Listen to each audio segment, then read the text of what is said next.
travailler l'eau. Dans mon enfance, comme tous les enfants, j'étais parfois appelé par ma maman pour l'aider dans quelques tâches ménagères.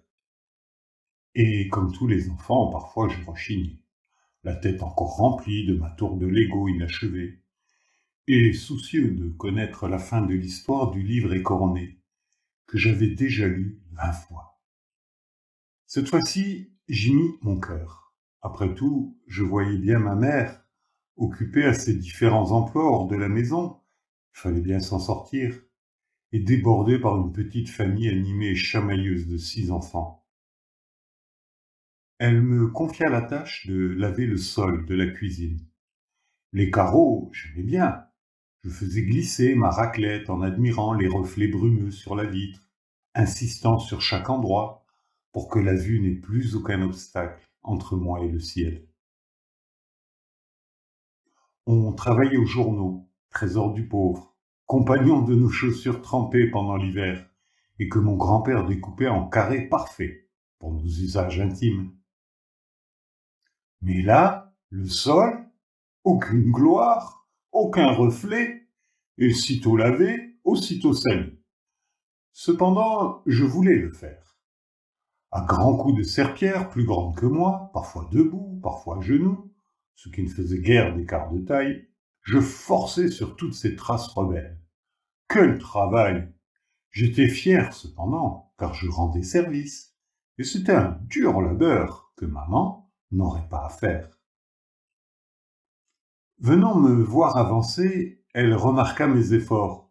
« Daniel, dit-elle, laisse travailler l'eau. » Me montrant, elle passa généreusement le torchon sur toute la surface. Tout était trempé. Puis elle rajouta « Attends maintenant. » Au bout de quelques minutes, elle m'encouragea à passer de nouveau la toile. « Et sors bien l'eau chaque fois. Il faut que cela soit le plus sec possible. » Et miracle, les taches partaient d'un coup de brosse magique. Même les endroits où la farine et les œufs, et la fausse pâte au chocolat, reste de notre mémorable partie de crêpes de la veille, avaient élu un domicile têtu et résistant à mes ardeurs, redevenait instantanément propre. L'eau a décollé la saleté. Il te suffit de la ramasser sans effort maintenant. Les années ont passé. Le sablier du temps a emporté, avec lui, celle qui m'a donné ce conseil, il y a si longtemps. Parfois, je m'assois en silence, lisant le livre qui m'a donné un nouveau père, une nouvelle vie. J'y consulte mon cœur, j'y contemple le sien. Hélas, que le mien est loin d'être à l'image de celui de son fils. Il me semble que trop de saleté tenace l'enserre. Et comment le rendre pur? Laisse travailler l'eau. Remplis-toi de ma parole. C'est eau vive que je donne au monde. Qu'elle aille dans les moindres recoins. Attends. Ne sois pas en souci de tant de choses, mais reste à mes côtés. Voilà. Il te suffit de ramasser cela sans effort maintenant. Ma parole a œuvré, et tes souillures s'effacent. Père, sanctifie-les par ta parole. Jean 17, 17. Laisse travailler l'eau.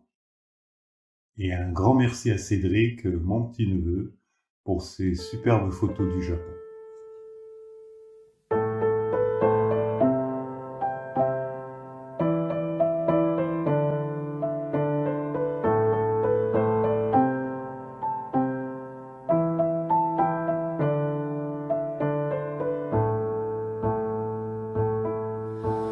Down by the river, by the boat, where everybody goes to be alone, where you won't see any rising sun.